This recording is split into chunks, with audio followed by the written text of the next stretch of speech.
Bueno, en la clase de hoy vamos a hablar sobre los esfuerzos por flexión.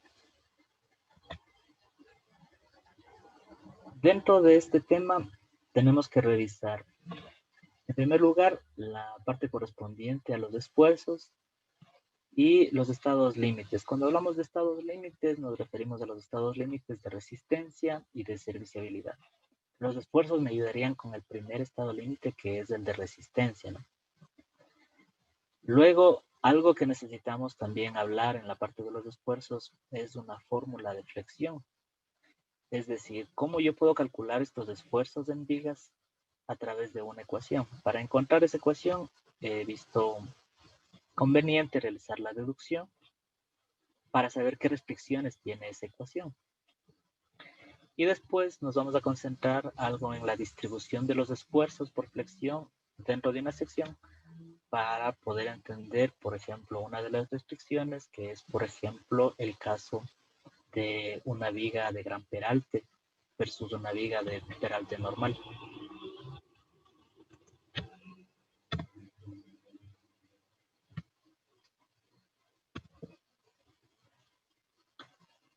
Ok, vamos a analizar una viga. En este caso es una viga de concreto que está dentro del rango elástico. Es una viga que ha sido reforzada, en donde, como podemos ver, es una viga que está apoyada, tiene dos cargas puntuales y mientras se va aplicando la carga, pues se va apareciendo una deformación. La carga que se ha aplicado es bastante pequeña, de tal forma que no sobrepasa el rango elástico. Nótese que podemos ver que aparecen deformaciones y luego desaparecen las deformaciones. Quizás el aparecimiento de las deformaciones es bastante sutil, justamente porque la carga ha sido pequeña y las deformaciones también serán pequeñas, porque en este caso no queremos sobrepasar el rango elástico. ¿Qué sucede? Sube la curva, llega hasta un punto de proporcionalidad y luego disminuye. Algo interesante en las vigas de concreto es que yo no puedo regresar perfectamente a su posición inicial, donde tenía una deformación igual a 0. Aquí yo ya voy a tener una deformación ya permanente, ¿no? Que es pequeña, pero que aparece. Bueno, para poder entender mejor eso, me ha parecido conveniente el dibujar unas dos líneas referenciales y poder ver qué es lo que sucede en un tiempo dado. Veamos, estas dos líneas paralelas, pues pertenecen al estado inicial. Si nosotros aplicamos una deformación, noten ustedes que la viga sufre una deformación. Notemos que estas fibras de abajo parece que se extienden, mientras que estas fibras de arriba parece que se encogen. Mientras voy aplicando la carga, esta deformación es un poco más notable. Y eso se puede ver porque justamente hemos puesto estas referencias iniciales. Vamos a ver en cambio ahora otra viga. En cambio, en esta viga vamos a procurar que se llegue hasta la falla. Es decir, vamos a aplicar una carga que sobrepase el rango elástico, el rango de proporcionalidad. Aquí se ve mucho más evidente cómo aparece una deformación en las fibras inferiores. Esta deformación hace que la viga comience a fallar. Notemos cómo aparece aquí una grieta inicial. En este caso aparecerán estas grietas porque es una viga de concreto reforzado. Y también sucede algo interesante en la parte de arriba, ¿no? Ahora vemos la curva esfuerzo de deformación, pues ya no regresa porque no hemos retirado la carga. Y notamos que sigue aumentando hasta que se sobrepasa el rango elástico. Y después entramos en un pequeño rango inelástico y un poco de plasticidad. No mucho, pero lo suficiente para entender que esto pertenece a otro rango, ¿no? Y después de esto comienza un poco a aparecer ya el agrietamiento, que en el caso de las vigas correspondería a la falla. Nuevamente aquí lo que se ha hecho es marcar unas líneas referenciales en la viga y según esto ir viendo qué sucede cuando aplicamos las cargas. En la parte inicial pues notamos que parece que tiene una pequeña variación, ¿no? ¿Por qué sería esta pequeña variación? Quizás podría ser por el peso propio de la viga. A medida que sigue apareciendo la carga, notamos que aquí aparece una deformación mayor en la fibra superior y otra deformación en la fibra inferior. ¿Cómo sabemos que están apareciendo aquí estas deformaciones y estas tensiones? Porque justamente notamos que están este agrietamiento en la viga.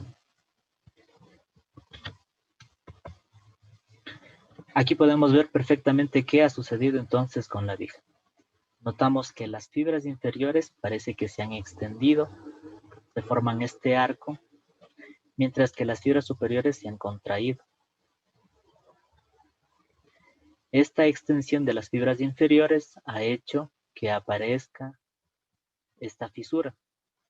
En realidad esta fisura aparece porque las tensiones en el concreto no pueden ser resistidas.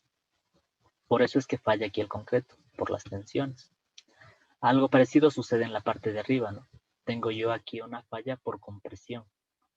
Esta entonces notemos es una falla por tensión y esta es una falla por compresión.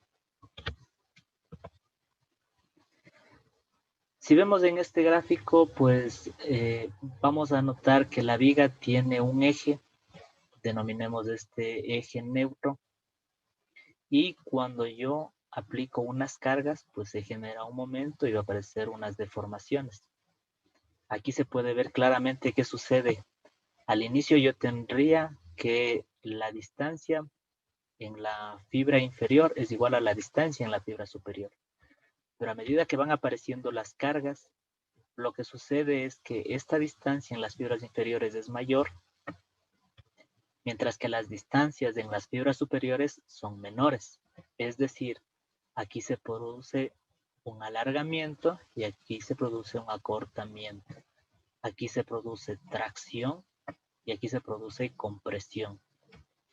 Entonces, cuando las vigas están sometidas a unas cargas normales, serían unas cargas verticales, perpendiculares al eje, notamos que se presenta este fenómeno.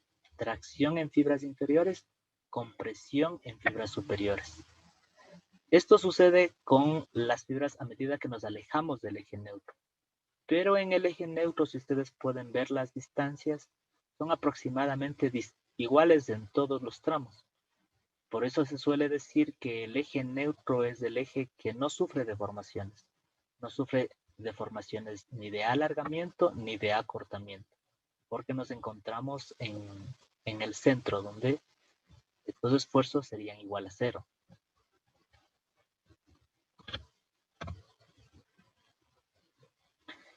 Bueno, entonces hemos visto qué sucede cuando yo someto una viga a unas cargas transversales al eje. Notamos que se presenta alargamiento en fibras inferiores, acortamiento en fibras superiores. Sin embargo, tenemos que aclarar que existen otros estados límites, otras circunstancias en las que las vigas pueden actuar. Estas otras de aquí, pues nos interesa simplemente para entender que nosotros estamos estudiando de todos los fenómenos, solamente uno en particular, aquel fenómeno que se llama de flexión pura.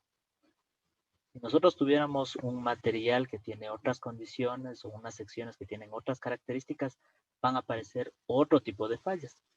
Así que por un conocimiento de los tipos de fallas que pueden presentarse, vamos a hablar de esta parte que son los otros estados límites en vigas. Vamos ahora a hablar de, por ejemplo, qué sucede si yo no quiero estudiar solamente el fenómeno de flexión, sino, por ejemplo, quiero yo ver qué sucede en este caso con el fenómeno del cortante.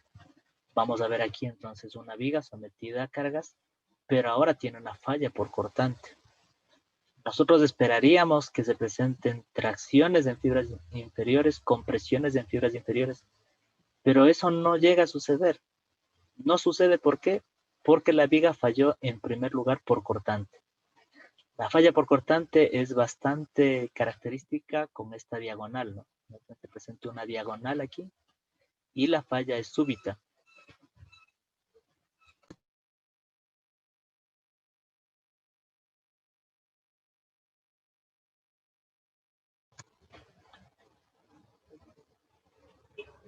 En el caso de las vigas de concreto, la falla por cortante aquí se ha dado porque no están reforzadas, no tienen el refuerzo por cortante, que corresponde a un estribado, a unas varillas verticales.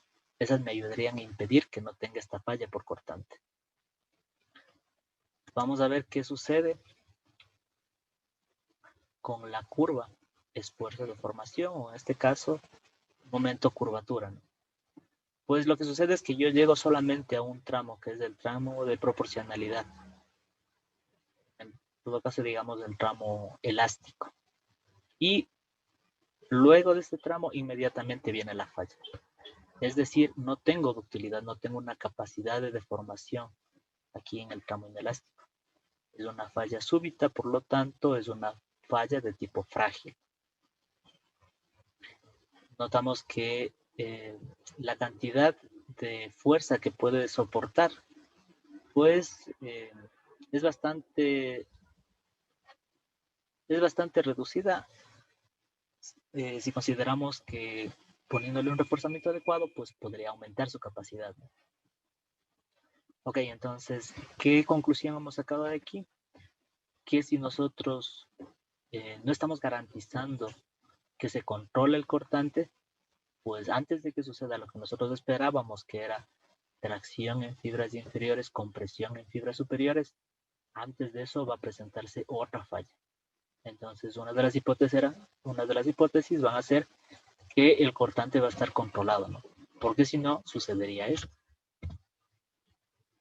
Ok, vamos a realizar ahora el análisis de una viga de acero.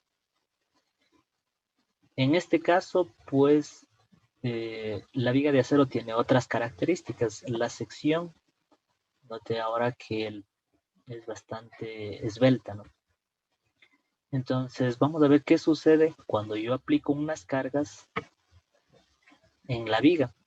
Bueno, cuando yo estoy aplicando estas cargas, sucede que la viga, en lugar de comportarse como esperaríamos, es decir, tracción en fibras inferiores y compresión en fibras superiores, tracción en fibras inferiores, compresión en fibras superiores, más bien aquí la viga se está yendo hacia atrás. ¿Sí? Si podemos ver, hacia atrás o hacia adelante.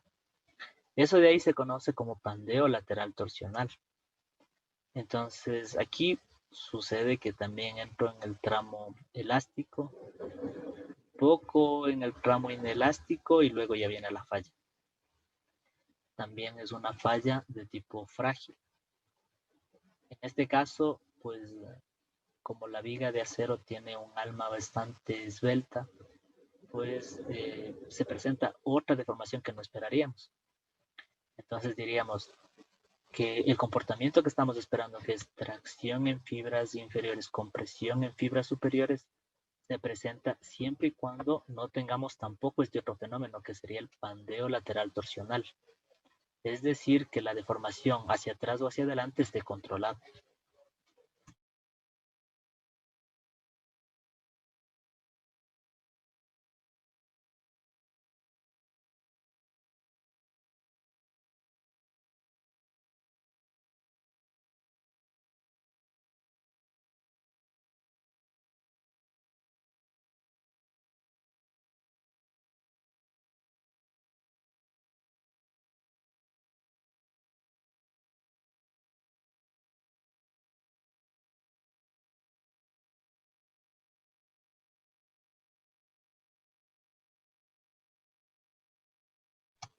Vamos a ver qué sucede ahora. El problema está en que el patín, es decir, esta placa superior del perfil, tiene un espesor bastante pequeño. Por lo tanto, se presentan aquí unas fallas inicialmente en esta placa. Puede verse que aquí se han presentado unas deformaciones, ¿no? Esto es lo que se conoce como el fenómeno de pandeo local. En este caso sería el pandeo local en los patines o en las alas del perfil.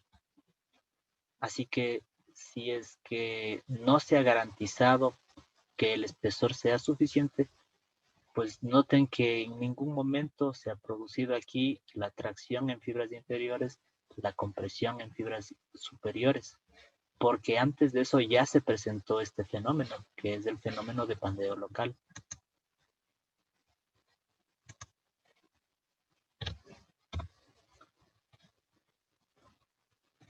Vamos a ver ahora qué sucede con este otro ensayo, ¿no? Bueno, noten ahora que tenemos estos elementos verticales. ¿Para qué me sirven estos elementos verticales? Porque en este caso para controlar el pandeo lateral torsional, porque decíamos que se movía hacia atrás o hacia adelante la deformación. Se ha controlado eso.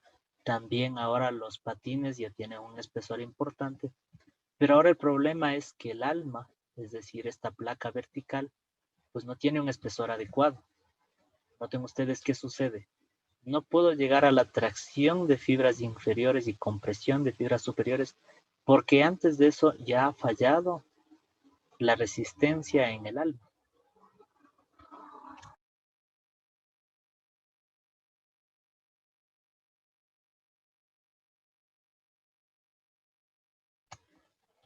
Si vemos un poco más a detalle, podemos notar que aquí tenemos las restricciones para pandeo lateral torsional, que el espesor del patín es un poco más importante y que más bien el problema se presentaría aquí en el alma.